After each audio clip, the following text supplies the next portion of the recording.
Hi people, it's Archivist here, and today I'm going to be reviewing Assassin's Creed Origins. And what a joy this review is going to be, because this game has destroyed my expectations, it's blown me away, and I've taken some time to review it. I did get it on launch day, but it is such an enormous game, the scale is so epic, that I just couldn't review it until now, and even at this point, there is still so much more for me to do. This is a game where I look at the map, I look at what can be offered by it and the expansive nature of the narrative, and I say to myself, I don't think I'll finish everything in this game. I don't think I will 100% it because it's just so big. And no matter how much I love it, I don't think I will ever see everything this game has to offer, and that's a great feeling to me. When I enjoy something as much as I enjoy Assassin's Creed Origins, I don't want it to end.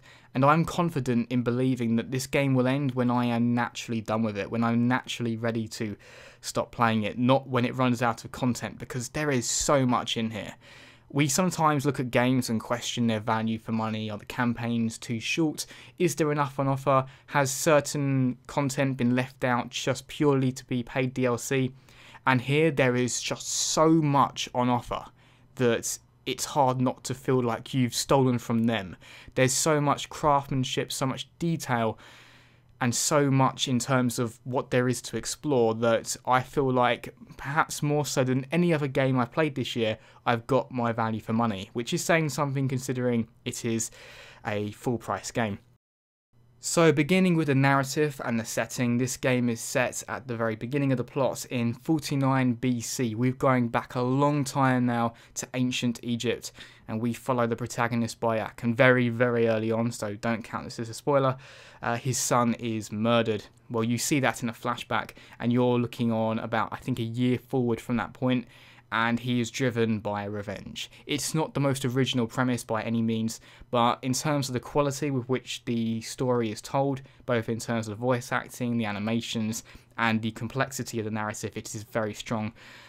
There are some nice points here because it is Assassin's Creed Origins, in which you're seeing where ideas in the Creed, originated. Another thing that happens very early on is that Bayek gets his hidden blade, as you might expect, and when he first tries to use it, he cuts off his finger, and that's when we then get the idea of assassins ritualistically removing their ring finger once they become part of the Assassin's Order. Although we may remember that AC2 cutscene where Da Vinci was going to cut off Ezio's finger, but then he revealed to him just before he did it that the blade had been adapted. So this is, again, very early on in the idea of the Assassin's Creed. It doesn't dominate the story as much as I thought. There is a strong focus still on the assassination targets, and the game will sufficiently motivate you into believing they are monsters that deserve to die, in one particular case in a very visceral way, and there's kind of shocking imagery involved. But this isn't a game that breaks the mould in terms of narrative. It's safe in some respects that it does follow a similar formula to what we've been seeing since AC2 really, but I certainly can't criticise it for a lack of effort or for a lack of quality. The voice acting's on point, the animation, it's all fantastic. If there's one thing I would say is that I don't think the protagonist had quite the same level of energy, and I didn't find him as relatable as, say, the two assassins from Assassin's Creed Syndicate, but other than that, he is a decent character, and he hasn't got a total lack of sense of humour, but he could have done with more. It's not like he never smiles, but overall, he's a magi, and he is quite a serious guy. In terms of how much you can expect for various different quests in terms of what quality they'll give you, there is a difference in between the main quest, which involves tracking down your targets, and then the side quests, of which there are very many. So in a typical main quest, there will be fully animated cutscenes with the camera cinematically panning around, the kind of thing we're used to now with Assassin's Creed. But when you go up to a side quest, of which there are so many, it will take a far more minimalistic approach for the most part, where it will just be two people talking to each other, and you can move the camera around if you want, but it's quite basic. I forgive the game for doing this because we couldn't expect to have the same caliber of animation in every single side quest as we have in the main quest, and if nothing else, this allowed them to make a plethora of them. Although this isn't to say you can't get fully animated cutscenes in the side quest, sometimes you do, and they always try to put some kind of story into these side quests. Sometimes it's quite basic, like my husband has been captured, go save him. But sometimes it can be a little bit more interesting. There's one where you meet this old gladiator fighter who's gone past his prime and he's trying to prove himself, and you see him getting beaten up. And then there's a little bit of a just pure storytelling element to it where you're walking alongside him and you're just talking to him. There's no real gameplay involved, but it's a nice way of building up the world and creating a more human element, something that is very akin to The Witcher. So, with the narrative to one side, the gameplay. And this is where I see a true evolutionary step, and I will begin with the combat, which was very interesting in terms of my liking to it.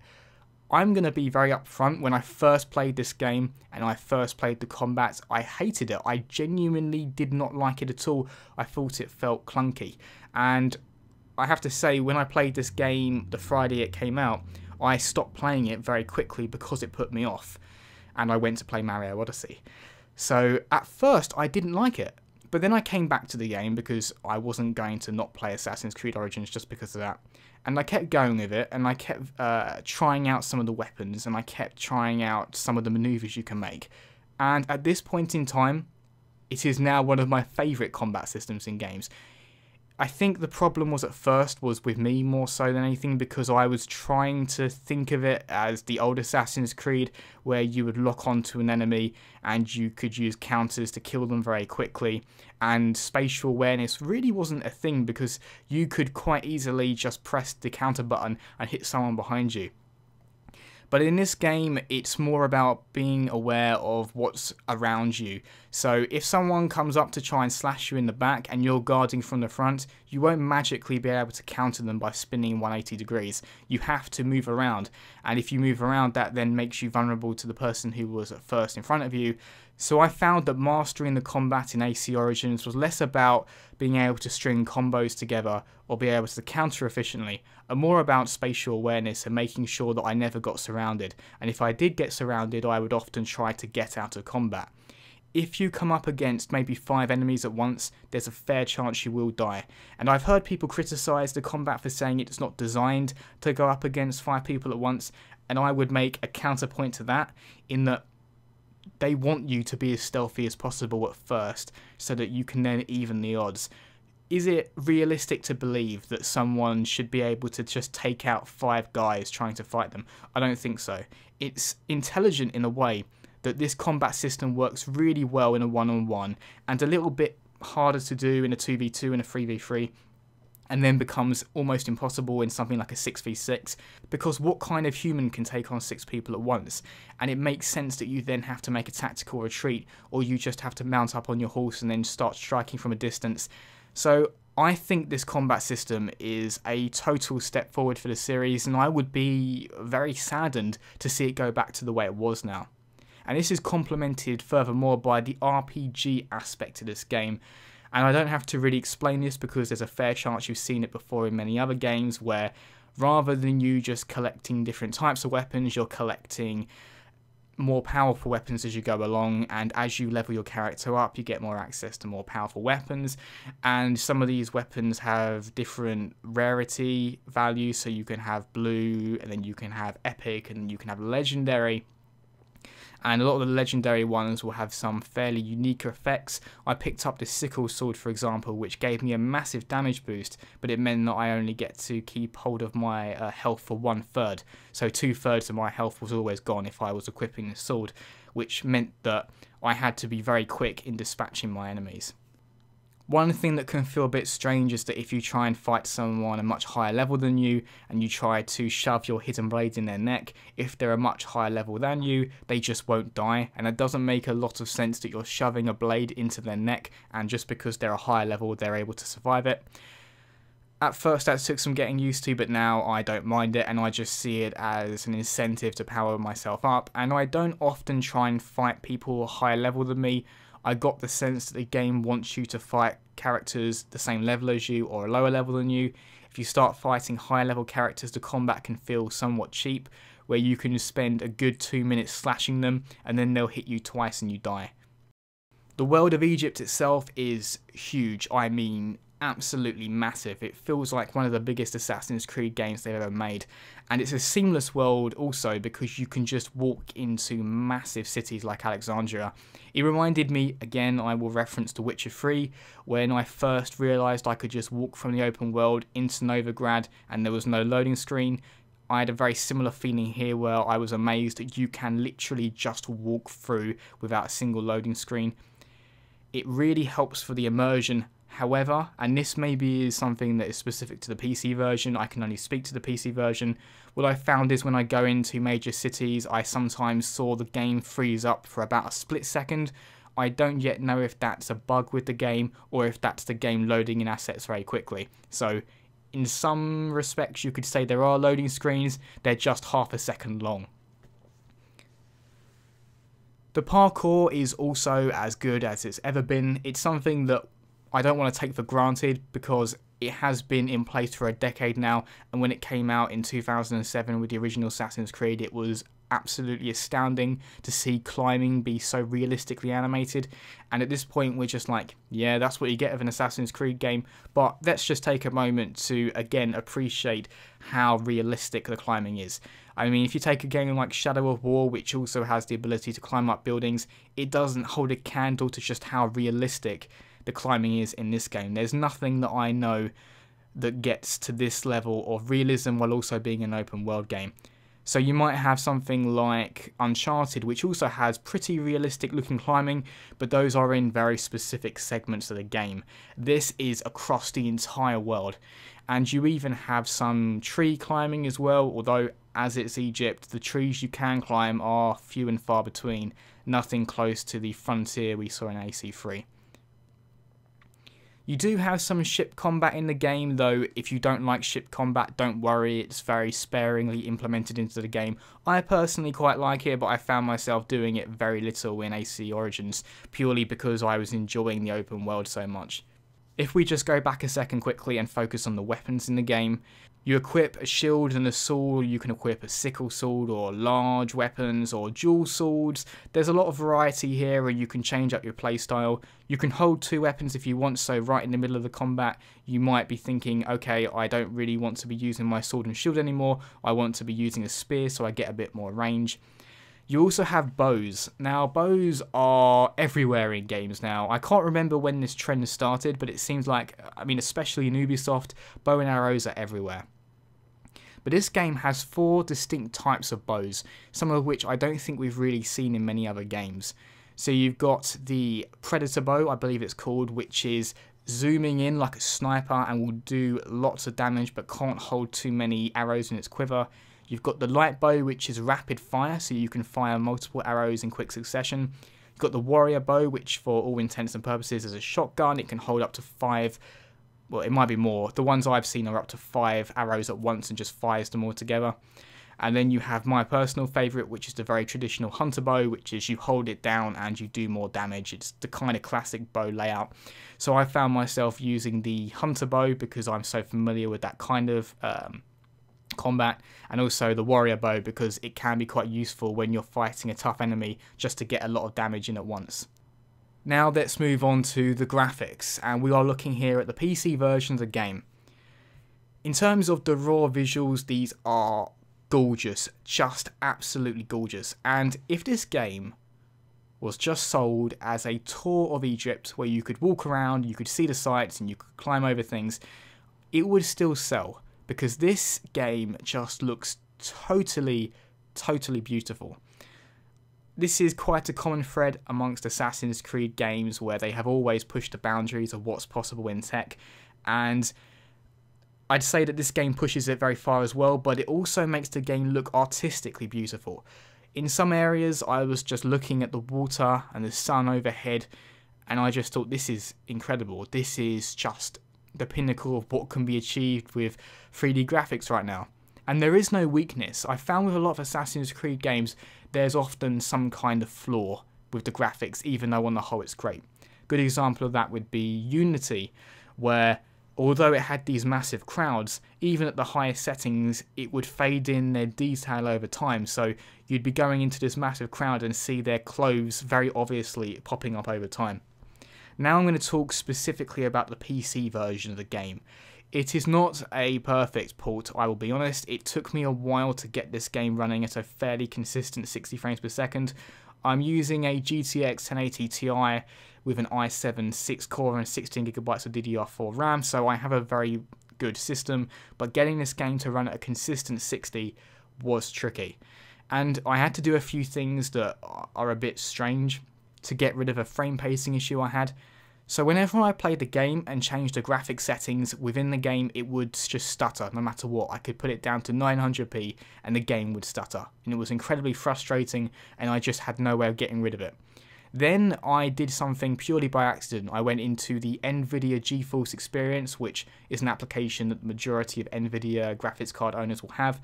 And I went into the optimize setting. I set it to 1080p and made it the most optimal setting for my rig. And then I didn't change anything in game. And then when I started running the game, I alt-tabbed out of the game. After performing each of these steps, the game then ran perfectly fine for me, with the occasional stutter when I go into very busy areas, but I'll give it a free pass here because it's very CPU intensive to render this many NPCs. But in terms of the open world and the majority of the time, it can run at 60 FPS 1080p quite easily. Also, you have the option of pushing it to 4K and then getting it to a 30 FPS lock if you so wish. I'm just someone who prefers higher frame rates, so I've done my best to get this game running at 60 frames per second. It took a while. You know, some games I find are very easy to get to 60 frames per second in terms of just fiddling with the settings. With Shadow of War, for instance, I played at 4K, but it stuttered, put it down to 1440p, and it was fine. Here, there was a lot more experimentation. But I found with the vast majority of Assassin's Creed games I've bought for PC, they do take a while to get to that real optimal setting that I like. It's interesting to look at this game and see how much it's changed since the original Assassin's Creed. This was a game where originally it was criticised for having a lack in variation, some slightly underdeveloped storytelling, and a protagonist who was a bit one-dimensional. Now, a decade on, we see a sophisticated protagonist, we see a highly varied game, we see a narrative that is complex and interesting, and we see an open world which is beautifully coloured. It's a game that I don't hesitate to recommend. I really can just say to anyone, you should play this game. If you've never played an Assassin's Creed game before, then this is a fantastic place to start. If you're a fan of stealth games like Splinter Cell, you will really like this game because it really did remind me of the stealth in things like Splinter Cell, more so than it did of previous Assassin's Creed games. If you like the combat in Dark Souls, maybe not the difficulty but the actual mechanics, you will really like this game. If you like the expansive nature of The Witcher 3, which I think everyone did, then you'll like this game. Although I will say that the narrative was a bit more, shall we say, bold. In The Witcher 3, it was a bit more creative. But in terms of the effort and the quality, this is absolutely on par in my opinion. And also if you like the gorgeous rural open world as well as the complex urban environments again of Witcher 3, you will like this. It's a game that I don't think has any single inherent flaw. A few minor blotches here and there. Again, although I struggled to get the game to run as well as I wanted to, this is not a glitchy game. I encountered barely any bugs. I'm sure if you go on the internet you can find some funny looking stuff, but in terms of my time playing the game, which is fairly substantial now, I haven't encountered any major bugs. I think there was one where it wouldn't let me pick up an NPC in the middle of a mission, and I don't know why. That was frustrating, but given the amount of time I've been playing the game and the fact that only one bug occurred, that's pretty good. This feels like a very polished version of Assassin's Creed. And if we think of Unity, where it came out in a dreadful state, then we can certainly be thankful that this game is as solid as it is. It is quite interesting just to take a moment and think where we were back in 2014 with Unity. It's a game that was so bad upon its initial release in terms of, the polish to the game, that it almost destroyed the reputation of the franchise itself. The game that preceded it, Black Flag, which was made by the same team I think as this game, was really good and a lot of people really enjoyed it. The games before that, the Ezio trilogy and AC3, were also very good. and it was scary that this series looked like it might be on the path to derail. I remember Syndicate being a very good game, but maybe not the evolutionary step that Origins is, and it was a bit of damage control. They took a step back in terms of ambition and focused on what made the game series so great. But now we have a truly bold, improved, refined experience that I just really can't say enough good words about. It is so much fun. And I remember a point in this game when I was walking through the city of Memphis and looking around, just walking very slowly and thinking, this is exceptional. The team behind this are so talented, and the effort just oozes out of the city as you look around and see the NPCs walking about naturally, talking to each other, the wind and the dust blowing up from the Egyptian sand. You climb a building and you look to your left and you see the pyramids on the horizon, and it's just a beautiful microcosm of how far gaming has come. I sometimes struggle to believe what I'm seeing in this game. If they were able to sort out those minor little latency spikes, of little lag glitches in some of the busier cities, this game would be perfect. It's the only thing in this game that I wish they would improve, that I'm hoping they'll address in future updates. Other than that, this game is just so well rounded. I think they should continue to stick to the every other year release schedule. It certainly did a lot for me knowing that there wasn't a game last year, and I feel like it's been a fair amount of time since Assassin's Creed Syndicate now, so when I started playing the game and saw some of the more familiar mechanics, they didn't feel too fresh in my mind. I do feel like it's nice to have a little bit of a break, and it certainly looks like that break has given the developers more time to refine the experience. For all we know, Origins could have released last year, but just far more glitchy and maybe a smaller map. I would like to see Ubisoft get the AC series to a every other year development cycle. I certainly think the less frequent releases of Far Cry do a lot for that series. So this has been my review, my glowing review for Assassin's Creed Origins. If you enjoyed this video, let me know. Feel free to discuss anything you want in the comments. As always, people, thanks very much for watching and see you next time.